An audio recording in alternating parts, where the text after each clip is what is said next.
Hey, welcome to episode 48. We're approaching that magic number 50 over here, which seems honestly unreal, but I'm getting too far ahead of myself. Welcome to the We All Serve podcast. I'm joined with my friend, my brother, the wonderful Angel Torres. Angel, how are you? Good. I feel like Bruce Buffer. I want to go, it's time, like before the MMA fights. Yeah. So I have to ask, and I should have asked you before we actually went live and we're talking to the millions of people out there in the podcast universe. And But that's just in my family. oh, yeah, absolutely. Where the heck is your shadow box? Oh, Where are you? I'm downstairs. It's like pretty warm out, and I didn't realize that the AC wasn't on, so I came downstairs, and I was strapped to my chair all day today, and which is a good thing because this weekend I did something really crazy. I Bunch of saw. you saw that, right? And I was like, oh man. So at work, all these things are happening at work, and they're kind of sensory driven, and people would be losing their minds and stuff. And I'm just kind of like, okay, like, dude, you're so calm. I'm like, everything on my body hurts. Okay, wait, but we're not actually telling the story over here. So yesterday, and this is a very, very special episode, and I'm excited to introduce our guest in a moment. But yesterday was a very important day, Memorial Day. This is a special episode. And so for our listeners that do not know what the MRF is, Angel, can your body describe to us what the MRF is? That can explain both the MRF and the aftermath. The MRF is a workout regimen that's promoted largely through a CrossFit culture. And it's to honor Lieutenant Michael Murphy, who was the lieutenant who received the Medal of Honor during Operation Red Wing. And one of the things he used to do was he put on a 20-pound vest, go run a mile, do 100 pull-ups, 200 push-ups, 300 squats, and then go run another mile, all of it with the weighted vest on. And I didn't do it with the vest because I'm a little lady, but and there's like 20 old ladies that are like, I could have done it. And but I'm feeling it today. Well, good for you. Good for you. And people all over have been doing that. And honestly, as we say all the time, we always say, however you serve, the fact that you are serving is fantastic. However you remember, it is so important that you take the time. Memorial Day is not just a day. It is important as a habit to remember those that came before us. Again, whether you put the uniform on, whether for a day or as our guest in a moment will describe, for many, many years, or you serve in a different way. There's somebody that has allowed us to be free. So, Angel, all the respect to you. Yeah, and Geritol and Bengay and Icy Hot. This Memorial Day workout is sponsored by. Okay. Since we're talking about sponsorship, we want to remind people to like, share, tell a friend, phone a friend, teletype, send a secret squirrel message, whatever you got to do to share, because the word is spreading, and we want to make sure we were able to reach out to our brothers and sisters and supporters. Absolutely. So last week was sort of my week because we had the retired Sergeant Major of the Army, and what a cool dude. That such an awesome dude, and such a great conversation, and really such a great follow-up to the conversation. I've heard from so many people that tuned in, which is absolutely awesome. So on that note, again, make sure you're sharing. But Angel, this week is yours, even though I will take credit that I was the one that booked the Navy Rear Admiral over here. But Angel, honestly, I just from the conversation pre-show, I know that you're going to have a lot to talk about, aside from the Northwestern connection. So we'll get into that in just a moment. So I don't want to steal the thunder over here. There he is, the wonderful retired Rear Admiral Dan Kloeppel, who joins us from beautiful Lake St. Louis, Missouri. So that other connection in common. And before we get into our conversation, I just want to tell our listeners a little bit about you, aside for that Northwestern experience. Rear Admiral Dan Kloeppel. You a Wildcat? I'm sorry? Are you a Wildcat? Absolutely. All right. Absolutely. Admiral Kloeppel, a native of St. Louis, started his Navy career as an ensign in 1970 after completing NROTC at Northwestern University. 2 years later, he was designated as a naval aviator and served 7 years of active duty before transitioning to the Naval Reserve. We're going to talk about his flight experience. And in July 2002, Kloeppel was placed in command of the Naval Air Force Reserve, consisting of 4 wings, 38 squadrons. And in 2004, he retired after more than 34 years of commissioned service in the Navy. There's so much there to talk about, but I have to say that our esteemed guest, Dan Kloeppel over here, has been a commercial pilot since 1977, serving with Ozark, Transworld, and American Airlines. He's accumulated over 20,000 hours of flight time and is qualified as an international captain on the B-767 aircraft. He's currently the president of DK Consulting, assistant clients with military and government contracts. And just before we went live, I was telling Dan over here that while I'm impressed and amazed with him, I'm even more impressed and amazed with his wonderful bride, who we will talk about, who is the brainchild behind so many great organizations and efforts that I can say I have referred many soldiers, enlisted officers to for employment, and the effort that you are doing, you absolutely exemplify. We all serve and continuing to serve. So with that, welcome to the program, Rear Admiral retired Dan Kloeppel. Thank you for joining us. Well, thank you for the kind introduction. I'm glad to be here. You missed a good part. You know, that Admiral thing, that's really cool.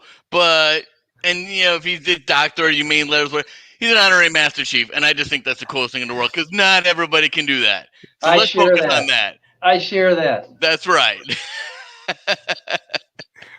That is awesome. But Angel, take it away. Well, I'm really glad you're here because I spent a lot of time since I was in the military and I did a lot of recruiting and HR stuff. And when I left the military, I did consulting, helping companies learn how to hire military veterans. And what your organization does, I'd love you to tell me about it and how you fill a unique need that a lot of people kind of miss the mark on. And I think you do it very authentically. And that's what really just really kind of echoes with me. Well, let me tell you how our model works. We understand that when someone transitions from the military, they have 2 major roadblocks to success. Number one is, what kind of field of do I want to work in? Do I want to do what I've been doing in the military, or do I want to go a totally different direction? And then once they've gone through that with us, now how do I get the best job in that field that I can get? So we have 2 types of people that work in our organization. The career specialists spend all their time with the applicants. They take them through these learning experiences to determine what field they want to be in. Then they work them through what kind of education, certification, training, badges, whatever I need to get the best job that I can get in that field. And we always try to advocate for the applicant. We get all our funding through foundations and community giving. We never take money from HR departments because we owe our allegiance to the applicants. So we're trying to get them the best job. Wow. And then we have folks called Recruiter Connect specialists that spend their days establishing relationships with recruiters in companies. So most recruiters will tell you that 80% of jobs are filled by referrals. So we try to turn that applicant into a referral for that recruiter we've established a relationship with. And that's our model, and that's how it works. And we're successful enough to have done this 68,000 plus times since 2010. Did you say 68,000? 68,000 confirmed job placements since 2010. And I'm absolutely positive there's not another nonprofit out there that can boast that kind of number. Nope. I'm curious. And it's not a number that I just made up. We get audited every 2 years by Deloitte.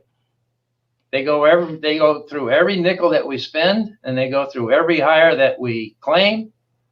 And so those 68,000 numbers have names behind them. First name, last name, military affiliation, company that hired them, starting salary, and what they were doing 6 months and a year later, and tons of notes on how they got to that place. And it's all inside an IBM system called Brass Ring. That was actually my follow-on question was, I've seen a lot of companies try to replicate what you're talking about, your model, and it sounds like it's very hands-on, relationship-based, individualized. What kind of technology platforms do you leverage to support those initiatives? Well, the IBM Brass Ring technology has been around for a while, but it's updated monthly. Oh, so wow. it's technology. So it allows us two things: to do the actual job matching, because it's connected to the Watson computer system, and there's a back end there that does job matching, and it allows us to collect all this data, to absorb it, and to spit it out so that we can give it to our funders. We update every military service. We have MOUs with every military service, so we'll report our successes with the services and the data that backs it up. So that's, and I'll tell you why it's not duplicated, because it's hard. Yeah, It's hard. The work that those employment specialists, those Recruiter Connect specialists do is hard, tedious work. It's hands-on. And most companies want to do it with just technology. Right. We have a great program with the state of California called Work for Warriors. We train people in that program to use our technology, and we assist, and together we place a whole lot of people in California. They did a survey, and they said, 25% of veterans can do it on their own, but 75% need a helping hand, and that's our target audience. 75%. So it's a hard process, and we got great people, and 95% of them, by the way, that do the work are military spouses. It's incredible. It's absolutely incredible what you're doing, and I've been, as I mentioned, following your work for a while. So, Angela and I always dance this dance of he starts at the end, and I like to go to the beginning, and somehow we meet in the middle. So, I have to ask you, sir. So, let's talk about your experience. It's been a long time since you came in 1970, but clearly it was those experiences, and certainly I can relate being the reservist, being on deployed currently on reserve orders. I can relate to the challenges that veterans in general, but also that military spouses and those that juggle that, in my case, citizen soldier, but honestly, fill in the blank. That we face. So let's go all the way to the beginning. Why did you enter into the ROTC program at Northwestern University? Okay, good question. So when I was in high school applying to colleges, I was very fortunate that I'm pretty good at math. So on the college entrance test, I had a perfect score. So it allowed me to choose pretty much wherever I wanted to go. I could get an academic scholarship, including Northwestern. So teachers would tell me, since you're good at math, you ought to be an engineer. Of course. Okay. Northwestern's got a great engineering school. So I applied to probably 8 or 9 schools that had good engineering schools. And they all also had co-op programs with McDonnell Douglas in St. Louis, a big defense contractor at the time, who were building 2 or 3 F-4s a day during the Vietnam era. And so I decided I'm going to go to Northwestern, do this co-op program with McDonnell Douglas, graduate, and come back and work as an engineer. So between my sophomore year and my junior year, I met a Navy test pilot doing acceptance checks on those F-4s. And I went and spent a few days with those guys. There were a bunch of them. They had a big squadron because, when you test in 2 or 3 of those things a day, you get a big organization over there. Is that a VX squadron? Well, they come from a VX squadron, but this is an entity of its own, sitting at McDonnell Douglas. They had their own squadron right there, and they were home base there. Oh. So I decided that I liked doing what they were doing, and I'd never been in an airplane before. I just thought that I think that's what I want to do. So I went back to Northwestern and I got into what was called a 2-year contract ROTC program. So I didn't start till I was a junior. But you're already on an academic scholarship. I know. That's why I was in a contract program. But they put me through what was called a flight indoctrination program they bought my private license to see if I really wanted to be an aviator. Remember, I'd never been in an airplane before. Well, I'll be honest with you. No bad habits. Flying little airplanes was okay. It was okay. But I knew there was something else out there, right? So I graduate, I go to Navy flight training, I do my T-34 training, and I get assigned to Meridian, Mississippi. And one great sunny day, I'm in the front seat of a T2 Buckeye, twin engine trainer. And the first time I put the throttles forward and it pinned me back in the seat and I went down the runway, I said, "This is what I signed up for. This is cool." Where you been? The cockpit's air conditioning and this thing really goes fast. So I fell in love with aviation that day. And it's been that way ever since. And I mean, the things I got to do, I commanded an F-18 squadron. So that T2 Buckeye was hardly anything compared to a Hornet going straight up and going to 10,000 feet and rolling over and then accelerating to 1.8 Mach. I mean, that's what's really cool. And I want to talk to you more about your experiences during your amazing career in uniform. But let's talk about your civilian career, because that's pretty cool too. So you spent time over, I believe, all three of those are all iterations of American Airlines. Is that correct?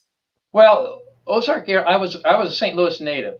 Ozark Airlines was the St. Louis airline at the time, and I think I actually got an interview before I left active duty. So I did 7 years of active duty. I was in an A7 squadron at Cecil Field, Florida, and then I went to Texas and I was an instructor in A4s, and then I got off active duty basically on a Wednesday. I joined the reserves in New Orleans, who were flying A4s at the time, on a Friday. Did drill weekend Saturday, Sunday. I started with Ozark on Monday because they hired me while I was still on active duty.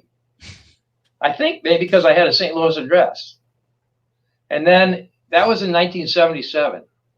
And then in 1986, Trans World Airlines bought Ozark. They were over in Kansas City. They bought Ozark, moved their hub to St. Louis because St. Louis had about 3 million people. Kansas City had about 1 million. So it made sense to move over there. And then in 2000, American Airlines bought TWA. So that's how I ended up Ozark, TWA, American. And all three were great employers. And the fact that I had joined the reserves immediately after active duty, I joined the reserves before I ever started with the airline. For the next 30 years, I did both. And I'll be honest with you, those employers, all three of them were involved in those 30 years, and they were very supportive. And the fact is, my last 10 years on active duty, my last 10 years in the Navy, when I retired in 2004, I averaged 250 days a year in a Navy uniform. So I was a part-timer, all right, but it was on the airline. Part-time, all the time. Exactly. So you sacrificed a lot. I don't want to go too deep down this rabbit hole, but you sacrificed, no doubt, on the financially for your service. I did, and it was by design, because I made up my mind not to chase the money. I'm going to do the best I can for the Navy, and I'm going to do the best I can for the airline. And if I have to take time off, if I have to drop a paid trip with the airline, I'm going to do that. It's okay, because I need a few days home with my family. So I'm going to try my best to do that. So I never chased the money. You can wear yourself down to a nub if you're not careful, if you're chasing the money. So I never did that. But I would tell you that I love the fact that I was able to fly the F-18, and there's nothing ever wrong with an office at 41,000 feet. So I love going back and forth. I would do all that again. I'd do every one of those jobs again. I'm trying to think if I was ever OOD on a carrier that you were flying on. I would say we'll have to talk offline about that. Well, I've got 600 carrier landings as a reservist. Might have been. And 120 of them are at night. So I've scared myself on a lot of different carriers over the years. Mm-hmm. Because as a reservist, we had to carry a call every 6 months. So I probably got landings on at least 10 carriers. I'm sure we crossed. It's funny you mentioned falling in love in Meridian, Mississippi, because I don't think there's a whole lot in Meridian, Mississippi worth falling in love with. Just an airplane. But your story's great. Matter of fact, I didn't fly there that much. It rained all the time. I ended up getting transferred to Beeville, Texas to finish my initial training. Yeah. It's an option stuff. After 3 months, they finally transferred me because I wasn't getting enough flying.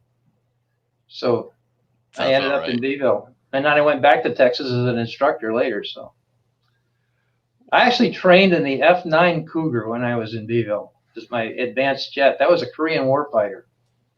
I was one of the last students to fly that, but that's how old I am.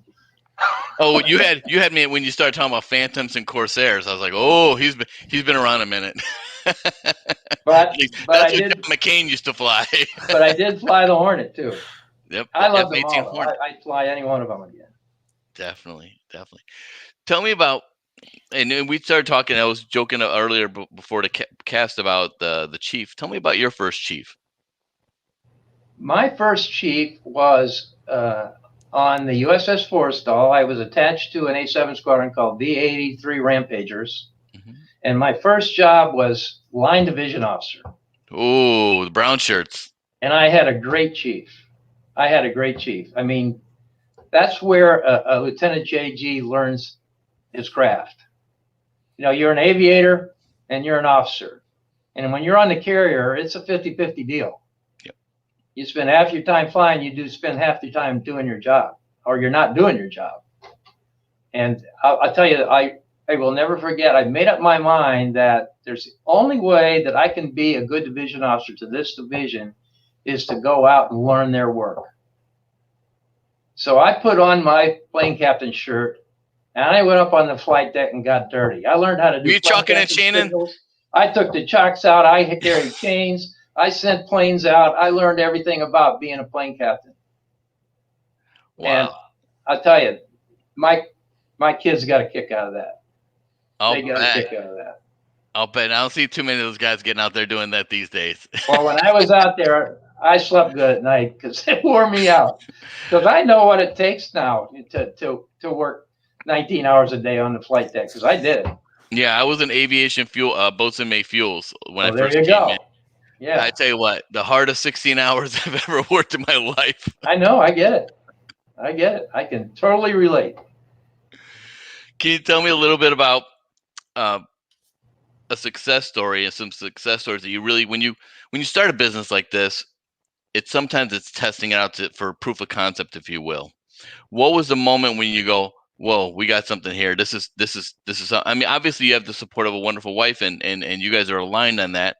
Tell me about that moment when you go, it's really working. Let me tell you how we got there first. Please. Because this is what we really need to talk about. So Debbie started the Military Spouse Corporate Career Network for military spouses when I was still in the Navy. My last job was in New Orleans when I was commander of the Naval Air Reserve. I was also the deputy commander for all the Naval Reserve. And I was based in New Orleans. And she started this program when I was still in the Navy. So I didn't know much about it. All I knew is she had left. I had 9 commands in the Navy. 5 of them were as an admiral. So I was all over the world. Debbie and I lived in Iceland for a year. I ran boot camp up at Great Lakes. I ran the Naval Strike and Air Warfare Center out in Fallon, Nevada. I had a reserve region down in Memphis. That's Top Gun, Shalom, by the way. That's Top Gun. He's nice. The CO of Top Gun worked for me. That's right. Out in Fallon. So that was a cool job because that was a flying job. I was a flying 2-star. Yeah.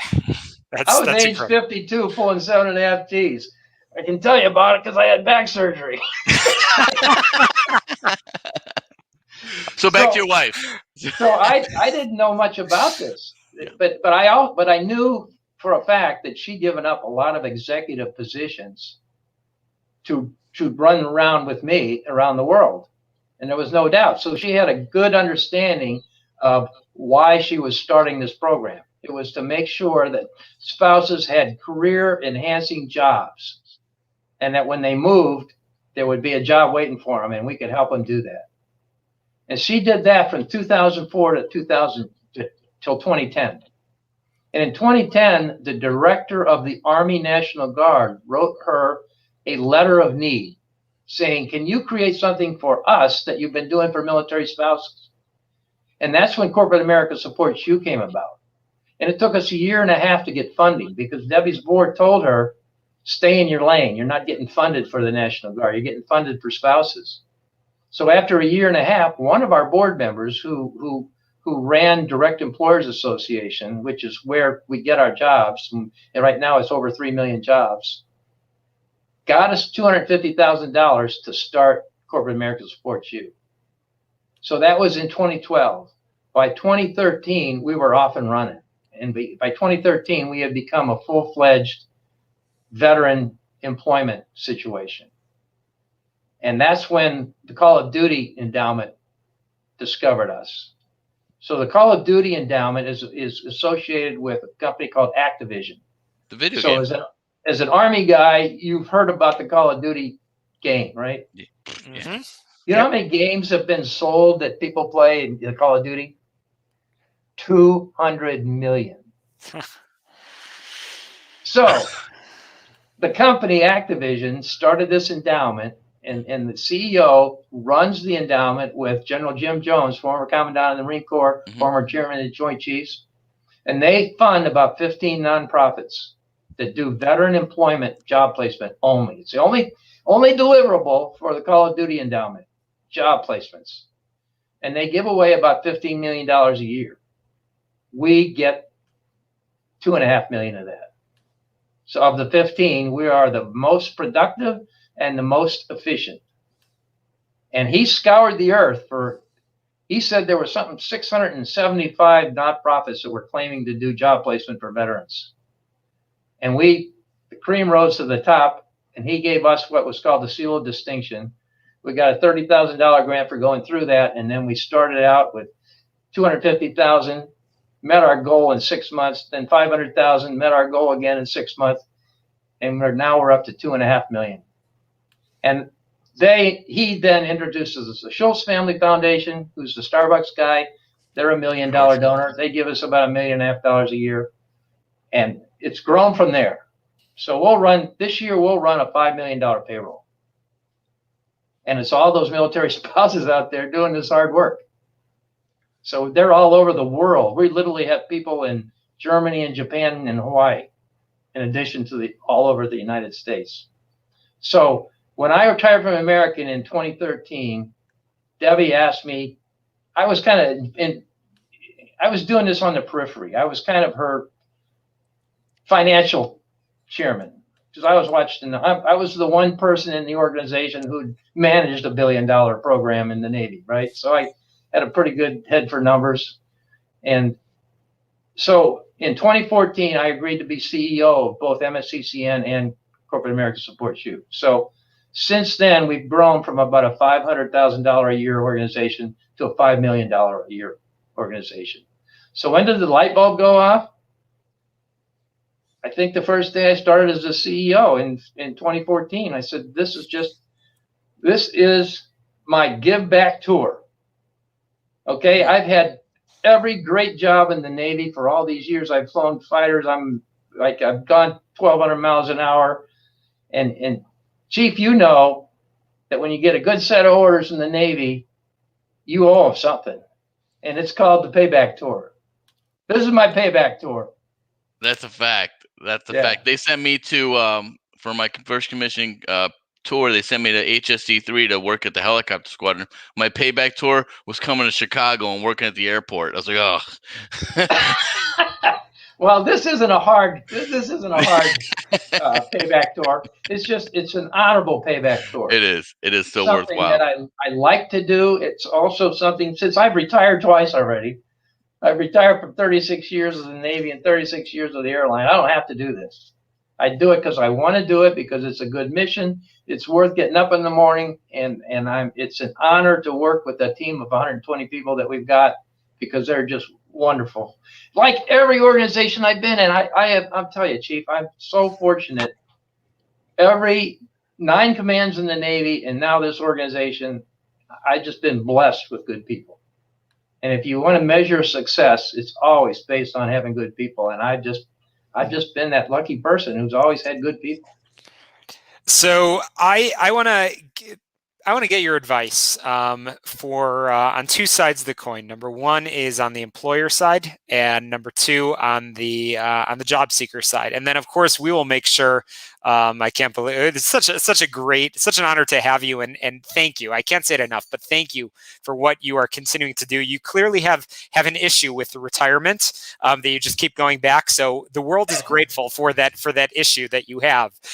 But you have a lot of wisdom to share, and certainly we're going to make sure our listeners and fans will get their way over to your website, because I know that's the best way that you can help them. What advice do you have for a job seeker that's out there, for a veteran, or for a military spouse that's out there? What's the one thing that they should do in order to position themselves for success?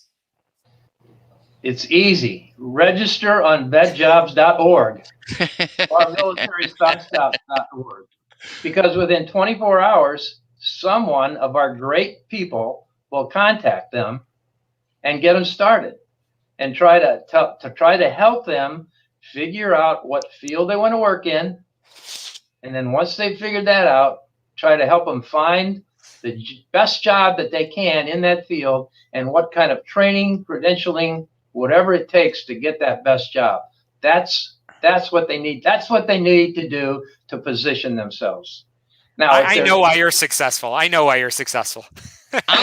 ticked off. I'm mad at the guy now. 5 years ago, where the heck was he? I don't know. I could have gone and got that job. No, I'll tell you what. We are guilty of not advertising enough. Yeah. We've depended on word of mouth. We don't spend any money on advertising, because I've always been reluctant to spend the money on anything except the mission, and that's why the Deloitte audit and our third-party audit both agree that we spend 96 cents on the dollar on the mission. Whoa. And I like that number, so I'm reluctant. And I'll be honest with you, advertising right now, I'm not sure we could handle the load. You know how many new applicants that we got last week? 678. So I'm in the need right now of more funding to hire more people. And I tell people when I'm out talking for fundraising, I don't need more money to do the things I'm doing right now. I need more money to do more of the things I'm doing right now, because the demand is out there.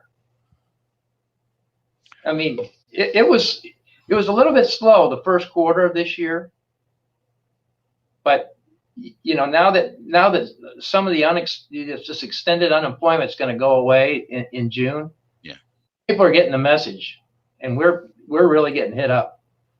I mean, 200 to 400 applicants a week is kind of what we were running in the first quarter. The last 4 weeks, it's been over 600, and last week it was 678. So the demand is definitely out there, and our jobs that are available jobs from direct employers, which is the same jobs you'll find if you go to a DOL office, is over 3 million right now. And I'll bet you I'll get 9 calls a week from companies saying, I like the 3 veterans you sent us. Can I have 19 more? I mean, who are some of your favorites? Well, one of our biggest clients is Swift Transportation, largest trucking company in the world. They literally hire 500 truck drivers a week. If I can find a veteran who wants to drive a truck, they will give them a scholarship to go to their CDL training, and if they've already used their GI Bill to get their CDL, they'll give them the money back. They love veterans, and most of our big companies love them. They just want more. You know, when I first started being CEO, I would have to spend time convincing companies to hire veterans. That's not been the case the last 2 or 3 years. Wow. The last 2 or 3 years is I love the ones I got. I want more. So that's the other question that I have for you. So you talked about job seekers, what they need to do. I have a feeling the advice is probably pretty similar for the employers too. What advice do you have?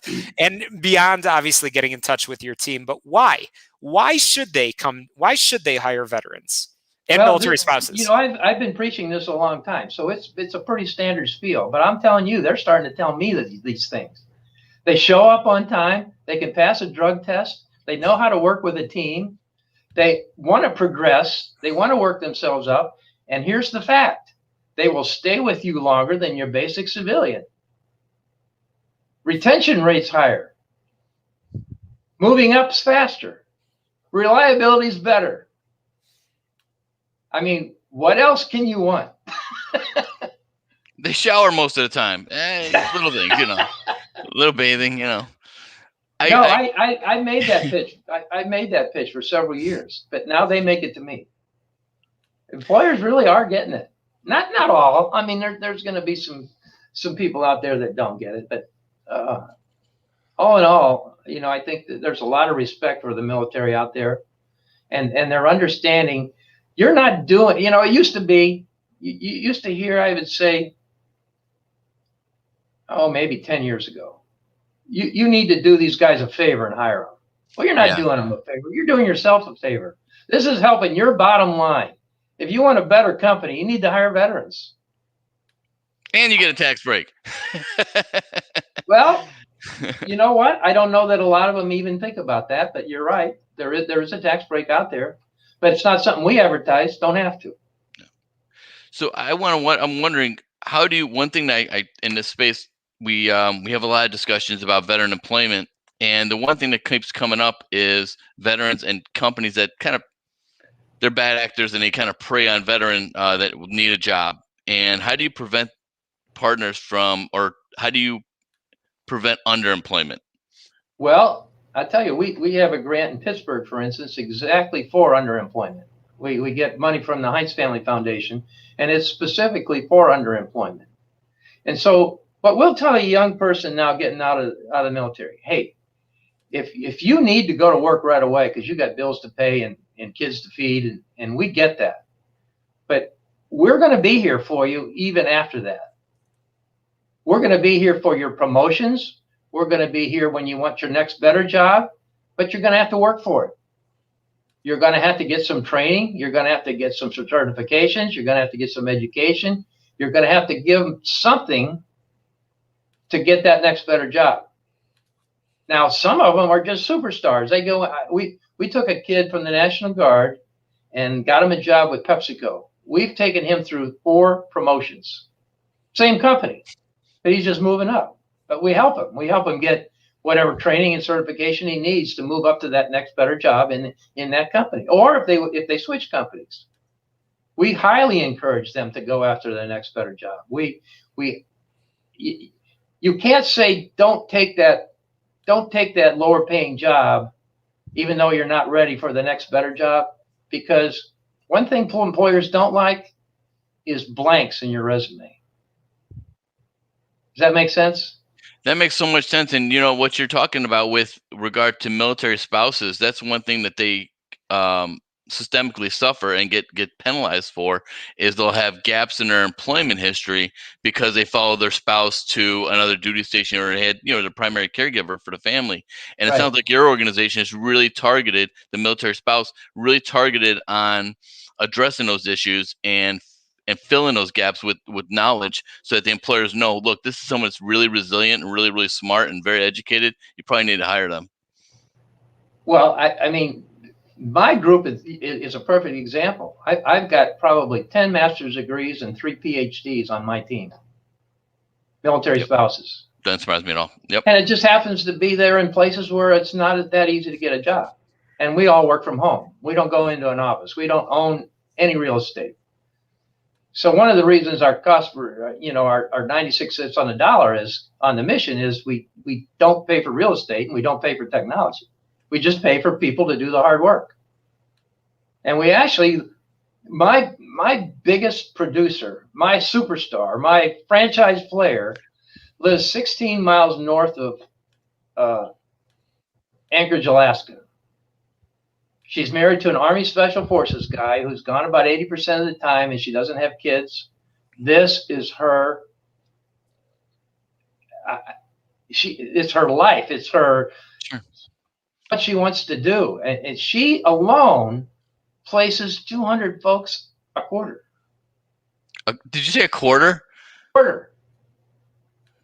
Our minimum stamp of approval for an employment special is 102 a year. She does 200 a quarter.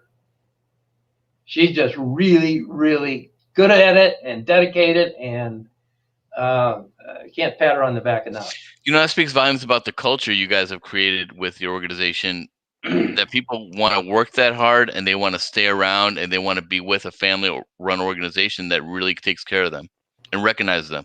Well, we try to do that, and that's one of the things Debbie's really good at, because when you're running a virtual organization, somebody's got to be the cheerleader out there that goes out and talks to them on a regular basis, finds out if there's things bothering them, and making sure they understand that they're our biggest asset and how they're important they are. So somebody's got to make that effort, and Debbie's really good at it, and that's why we've had people with us 10 or 11 years already. So I only have another question or two, but walk us through when somebody contacts you, and I'm going to put it up here on the screen one more time. When they contact you through vetjobs.org or through militaryspouseJobs.org. Walk us through what happens at that point. Okay. I used to say 24 hours, and I better say 48 hours. I think on these weeks where we have 678 new applicants, I better give my team 48 hours. They will call or write. So we get contact information, we get a phone number, and we get an email address, and hopefully a resume. But a resume is not absolutely necessary, but we'd like to have some kind of resume to start with. Someone will contact them within 48 hours and get them on the road. They'll take them through that survey to find out what field they want to be in. Then they'll take them through the part where we try to find out what job they want in that field. And then we start going through options of, okay, do you have time to do training? Can you go to work first and do some training while you're there? It's a conversation. It's not, this is not the only option. We're not going to give you just one option. So they're not orders. Yeah, these aren't orders. These aren't orders.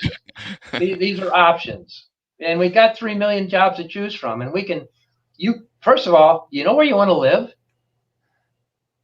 Or do you care? Are you after the job? I mean, statistically, in the old days, about 30% of people left their duty station and went back home.